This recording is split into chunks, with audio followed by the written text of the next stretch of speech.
closing is not really especially valuable in sales today. The emphasis on closing is counterproductive in sales, and it's driven too much, not by salespeople, but by leaders who are asking, what you're going to close this quarter. Say that again, because you just punched it in the head. It doesn't work. Pressuring people to buy something on your timeline instead of theirs. Buyers won't tolerate it from you. They can go elsewhere. They have too many other options, and you know that. But the reason why your salespeople are doing it is because of you as leaders. They're doing it because of the pressure that you're putting on them to say, you've got to close this quarter, this month. The excessive focus on the numbers closing for a given timeline, week, month, quarter, year, create that counterproductive environment. Closing doesn't work, it fails. Welcome to the Dov Baron Show, where today's exploration of growth leadership promises to overturn conventional wisdom. What if everything you've understood about being a growth leader was fundamentally flawed? Picture this, a world where focusing on growth transcends mere expansion and KPIs. Imagine a paradigm where growth is about deep-seated evolution within the leadership role. The age when CEOs simply set visions from afar, that's over. In today's demanding business arena, leaders are propelled to the front lines to guide and actively engage in sales. An unexpected truth has come to light through intimate dialogue that I've had with some of the world's most foremost executives. This shift catches many off guard, perceived not as an opportunity, but as some kind of demotion tangled in the sales-related misconceptions. This resistance is not just startling, it's incredibly costly to success. I want you to just imagine for a moment that what you've held as growth leadership is quite different than what it actually is. I want you to drive with us as we dive deeply into what it truly means to be a growth leader in the modern business world, where success requires holistic embracing of every aspect of your business, even those that you may have initially deemed unworthy. Together, we are going to redefine the essence of growth leadership. Our distinguished guest today is Scott Ettinger. Scott is acclaimed author of The Growth Leader, and he argues that we've completely misinterpreted the essence of growth leadership. It's all about fostering a robust sales culture.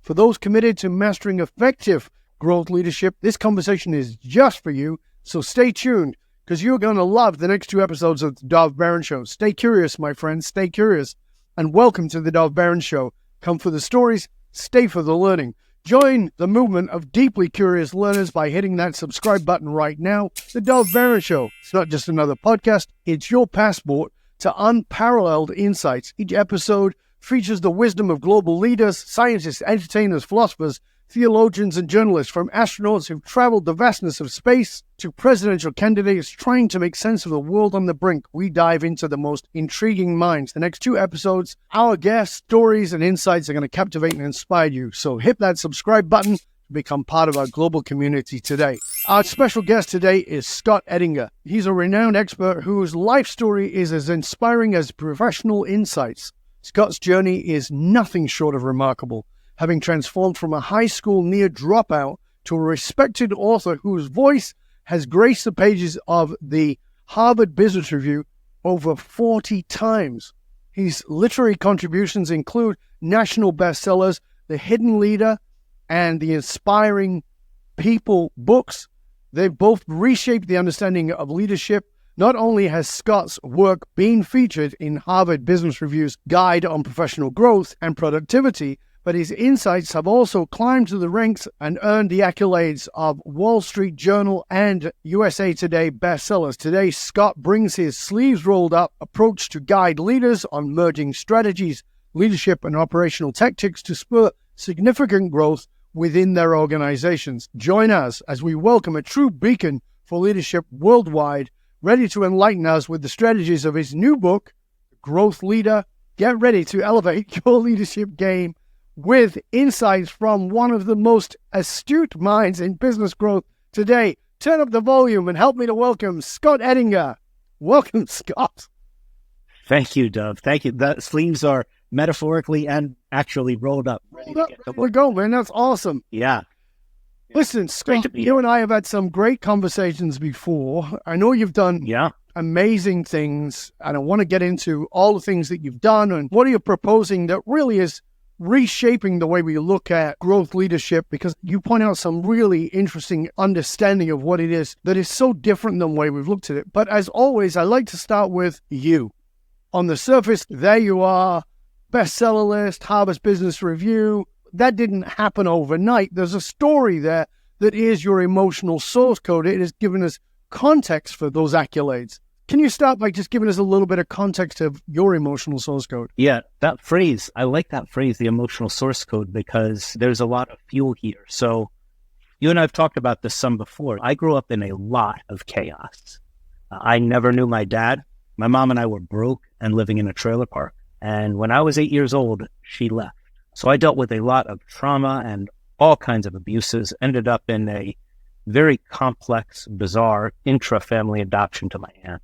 So all of that required that I quite rapidly develop skills in communication and influencing and conflict management, and frankly, even how to be funny when I knew it was important to be funny when I needed to. So by the time I was a teenager, I had developed a lot of expertise in those areas as survival skills, working very hard to get some of my basic needs met in really challenging circumstances. So despite nearly failing out of high school, those skills would form a very strong foundation for success, leadership and sales, and eventually a management consultant. When I look at the people I work with, who, as you know, are leading experts and leaders around the world in many different areas, I've got to be honest, I've never met one yet, I'm saying it's not possible, who hasn't been through some form of trauma. Usually in their early life, sometimes in their later life, but they've been through something, and it makes us develop a set of skills that we might not have had if everything was rosy and wonderful, etc. Not knowing your dad, and then your mom going away when you were 8. Do you remember that? Do you remember your mom going? Vividly. Can you walk us through a little bit about that? She left and she joined the Army with what was originally stated that she'd figure out a better life for us. Although what I was getting left behind in was a little bit harrowing to begin with, but that's how it started. She just never came back. And that's when the sort of very bizarre and confusing set of circumstances and this really wacky intra-family adoption occurred. But you use this term emotional source code, which I thought was interesting because there is a drumbeat throughout all of this of knowing that I wanted something different, that I knew that this was not the way it was supposed to be, even through that, and very determined to create something quite different when I could. Do you feel like you had a sense of that at 8 or within a short period after your mom had gone, that you have to create something different? I'm certain I wouldn't have articulated it like that. No. But what I remember knowing was it's not supposed to be like this. There's something better. There's something different. And this is not the way life is supposed to look. I had a very deep sense of that. Right. So then you're this kid in the trailer park through this intra-family adoption with aunts and mums buggered off to the Army. You have this sense that something's off. Yeah, sure. But also this sense that something's got to be better than this. What was the turning point? When you think about it, people often feel like my life is on this path and I don't have a way off this path. This is my lot in life. What was the turning point in your life, in your leadership, or even business philosophy? Or maybe it was way before that, but what was the turning point for you at an emotionally intelligent, at a cognitive level? Amidst a lot of really horrible stories, there are a couple of good ones. And that turning point is a really good one. I'll take you back to spring of 1987, where I'm senior in high school, getting mostly D's and F's on my report cards, and just really into Dungeons and Dragons and Judas Priest and Iron Maiden. This is my life here. The SATs were being taken around that time, and I wasn't sure if I was going to even take the SATs, wasn't sure what they really were, and I had no plans to go to college. But there was a girl who I had a crush on, and she was going to take the SATs. So when asked about it, of course, I said, well, yeah, I'm going to take the SATs. Fast forward a little bit. Scores come back, and she asks me, how'd you do? What'd you get? And I said, well, I got a 570. And she smiled really big at me and said, oh, nice. What section? That was the whole thing. I was on a fast track to another trailer park. But during that time, there was one class I did really well in, and that was my speech class. And my speech teacher, a guy named John Davis, had said, hey, Scott, I'd like you to come to the county speech tournament. The winners in each category have a chance to get a 1-semester scholarship, books and tuition, for the local community college. Do what you do in class, come to the competition, and let's see what happens. So in typical Scott Edinger circa 1987 fashion, I reluctantly agreed, but on the day of the tournament, I was a no-show. I did not show up. I was nervous. I did not have a plan for college. I didn't even know if I could make it there. So my fear, all my anxiety through the roof. It was not like going to speech class. So I decided not to show. Bad decision. But John Davis, the teacher, while he was really pissed at me, and he really was, he did not give up on me. And he said, look, there's a couple of spots left on the local community college speech team because a couple of the winners already had plans to go elsewhere. So I've arranged for a private tryout for you with the director of forensics, the speech communication professor. Her name was Barbara Williamson. Private tryout. If you go and you do a good enough job, you've got a chance to get the scholarship. So second time I actually do show up. It's amazing how important actually showing up is to this sort of thing. And when I do a couple of speeches for her. She says, okay, 1 semester, books and tuition, yours. It starts there. And things do start to unfold a little bit after that. So I did have my moment of chance. That was for 1 semester. I think it's a little interesting after that too.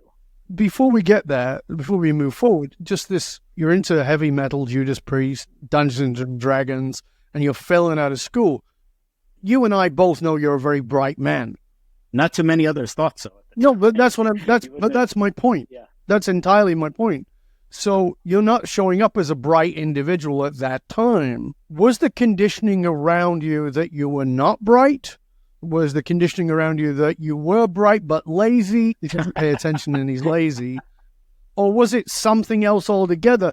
There's a flip, and I know you'll get into that as we move along a little bit. There's a flip that takes you from being this guy who's failing school and not even interested in going to college to becoming this huge authority in the leadership world that everybody's listening to. Yeah, it would be nice to say that I got the lazy comment. I sort of fantasized that maybe people did think that, but I think the combination of grades and how I did show up to things or did not show up, I was mostly thought of as not too bright. Right. And I didn't test well. There was no evidence of much intellect at all there, but for the fact that when I was in the speech class, this speech teacher got some glimpses that I could put ideas together, that I had some verbal talent. Again, I think all maladaptive traits from a really rough start early on, but he was able to see them and then provided that opportunity that then the college coach was able to see too. See, that's the point I'm trying to make here, is that those skills came from that environment that you grew up in that had a less than wonderful emotional source code foundation, but we adopt skills. We learn skills from that you might not have gotten. And fortunately, I'm always so grateful for great teachers. Shitty teachers, I want to take them out back and kick them in the underpants. But, you know, the great teachers are amazing. They're amazing because they transform us. So my question for you is, did you think of yourself as smart? Just to give you an example, when I was a kid, I always thought I was smart but not intelligent. And as I got older, and I had a mentor in my very early 20s who said to me, you're really intelligent, you're just not very smart. And it was the exact opposite. And I went, what? I personally thought I was thick. I didn't think I was intelligent.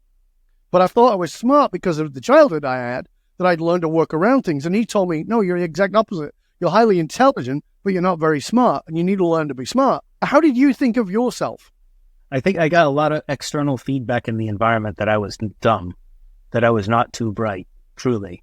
I knew I was a smart ass, and I was good at being witty. I was a bit of a class clown. Despite failing out, I had a niche of popularity in that realm. It was not externally shown to me that I was smart until what started to happen after this. And then I started to think, oh, well, maybe I do have it. And that's what happened with the college coach.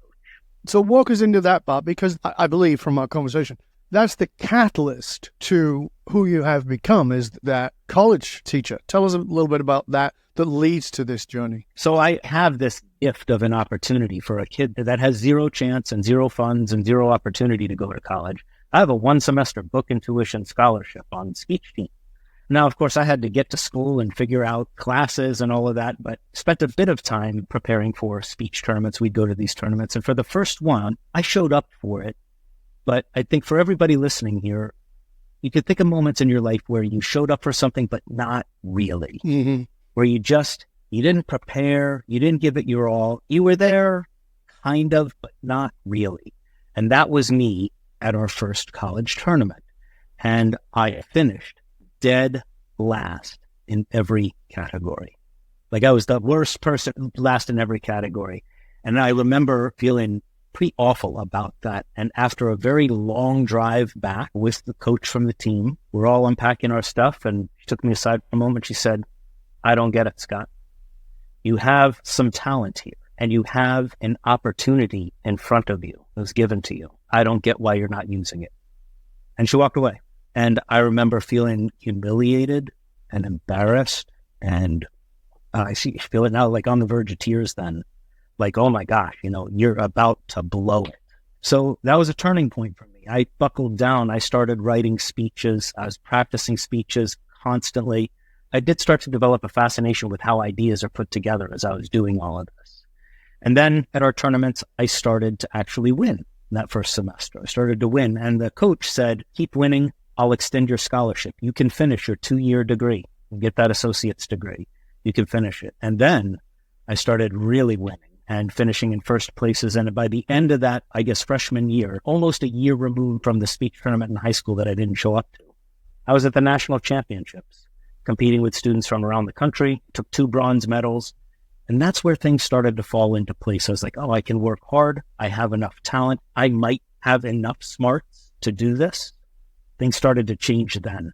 Wow. So from that journey, you've become this guy who is now an esteemed guide to many leaders. You've written a couple of bestsellers. Now the new book, The Growth Leader. Is writing easy for you or is it hard? Is writing The Growth Leader, the one you've just released, this newer book, was that different than writing the others? I would say writing is always a little bit hard. If it's easy, the writing probably sucks. If it's easy, the ideas don't tend to be pressure tested enough. And I do think that struggling with an idea to get the refinement and the crystal or the diamond and underneath the coal is really part of the process. I never find it easy. The writing for The Growth Leader was, in fact, different than the other two. This one has a lot of emotional energy behind it for me because I have been frustrated for years that executives do not see the connection of their sales organization to their strategy and their broader business. It's sort of like sales becomes an appendage in a lot of companies, just pushed off to the side, just get out there and win business. And I had seen sales for well over a decade as inextricably linked to a company's strategy. And if done well, could be the key that unlocks growth, not just a form of distribution. That it could, in fact, be differentiation, that it could be valuable for customers, and really frustrating. So it took me a long time to get those ideas between strategy and leadership and sales to come together to form one clear message. And even now, it's hard sometimes when I talk to people because it's really easy to tilt into sales or to tilt into leadership. And the real power is at the intersection of these two. So that's the point that's really important for us to get into is these seem like, certainly for most CEOs, most even C-suite individuals, they seem like very different worlds. The world of sales and the C-suite seem vastly different. It's almost like, as you said, they're looking down on them, and yet there is no business without marketing. We've kind of made marketing the ugly stepchild. It's only a little bit better than the red-headed stepchild, which is called HR, who is just a buffer zone for legal. But sales is kind of even worse down the road. You can't have a business unless you do sales, but we're all still carrying around the Herb Tarlek. And for those of you who don't know who Herb Tarlek is, it's a cheesy salesman with a tweed jacket and plaid pants and a bad mustache selling us something. And you brought these two worlds together in this book. Help us to grasp that, because it seems like there's a myth that we need to really break open. Yeah, I think that if you're thinking about business growth in a commercial entity of any kind, and your growth is fueled even in part by a sales organization, that growth is not about just, hey, sales, go hit the number. That this is a leadership issue, because the ideas around contemporary selling, consultative selling, solution sales, value-based selling, These are not new ideas. They have been around for over 40 years. We are curiously resistant to changing our beliefs about what the sales function ought to be like. Researchers call this sales stigma, that stigma influencing dozens of decisions made by leaders throughout an organization about sales, from who you recruit, how they'll be managed, how they'll be paid, developed, deployed in the market, so much more. The way leaders think about sales and what leaders believe is necessary for successful sales establishes the behaviors that create a sales culture that's either valuable or just a series of transactions. So it's on the leader, not the sales team. Sales teams know what they can do differently. Everybody's read the books, been through enough sales training. There's a reason why it doesn't happen today. And that's because leaders haven't taken it seriously enough. They haven't made it a part of their strategy. And this is a leadership issue, not a sales issue. Okay, so you're talking about leaders understanding that the customer experience. But we all know the hierarchy ladder doesn't always go like this, but generally goes, the next in line to be CEO is the CFO. It's not the head of sales. It's the CFO, and the CFO is focused on money. And oftentimes is a terrible CEO because they lack a lot of vision, oftentimes, not always, but oftentimes. And they certainly have a very disconnected relationship with sales other than this is a number that you bring in that tells me we're doing good or we're doing bad. It certainly doesn't consider culture, and it certainly doesn't consider the customer relationship. Help us to crack open that myth that we need to crack open as executives. Yeah, a big part of that myth is, I sometimes laugh, it's like CEOs, CFOs, it's like salespeople disappear in a puff of smoke and go do whatever they do and play golf and make sales calls and have dinners and come back with orders and revenue. But if you want that to happen, then the myth is that you can just push sales out and say, go sell, go hit the number. You need to make sales a part of your strategy. You mentioned this idea of the customer experience. And everybody talks about customer experience and CX today, popular topic, right? But on that customer journey, if the sales experience is the first mile and it's not valuable or compelling, your prospects will get off at exit 1 and go have a customer experience with somebody else. So thinking about the sales organization, your sales team, your individual sellers in the field with customers every day, that is where the customer experience comes to life. But the first piece is sales experience. And that can be the differentiator in winning and losing more than your fair share of business. I know we'll dig into some of that in a moment. Yeah, I definitely want to go there in a big way. But if you were going to say to a CEO who's listening to this or a C-suite individual listening to this, it seems like, I don't know what to do. I don't know where to start. Should I take a couple of weeks off and go and do sales? I personally think it would be a good idea. But like I said, I introduced you as a roll up the sleeves kind of guy. And I don't find that that's often the case. In fact, I think that oftentimes many leaders have elevated themselves, not necessarily to be better, but even as an unconscious reminder that they're sort of better than that. Like you said, that this misconception. So what do you say to those? We're going to get into the details of it in part 2 of the show. But at the simple level, like a leader's trying to grasp this, what's the step? I think the first step for them is to think about the sales experience in their business. If you think about the customer experience, which I know everybody talks about, conspicuous by absence is the sales experience, which as I'm mentioning here, first mile of the customer journey. That customer experience, based on a handful of research studies I cite in the book, can be anywhere from 25% to 53% of the decision criteria. Here's what I mean. Research by McKinsey & Company did this research on purchasing behavior in B2B companies. They find 25% of the decision to do business with you is based on the experience customers have or prospects have with your company before they become a customer. So more than brand alone, more than price alone, more than service alone, and second only because they're buying. In existing customers, there's even more remarkable research by Gartner here about purchasing behavior in B2B companies. In existing customers, the buyer's experience during the sales process is over 53% of the decision, more than everything else combined. So here's an executive, if you're thinking about how am I going to grow? How am I going to differentiate? Here we have something that you probably haven't given much attention to that can account for 25 to 53% of the decision to do business with you. So as long as you're competitive in everything else, this can be a factor that tips the scales in your favor.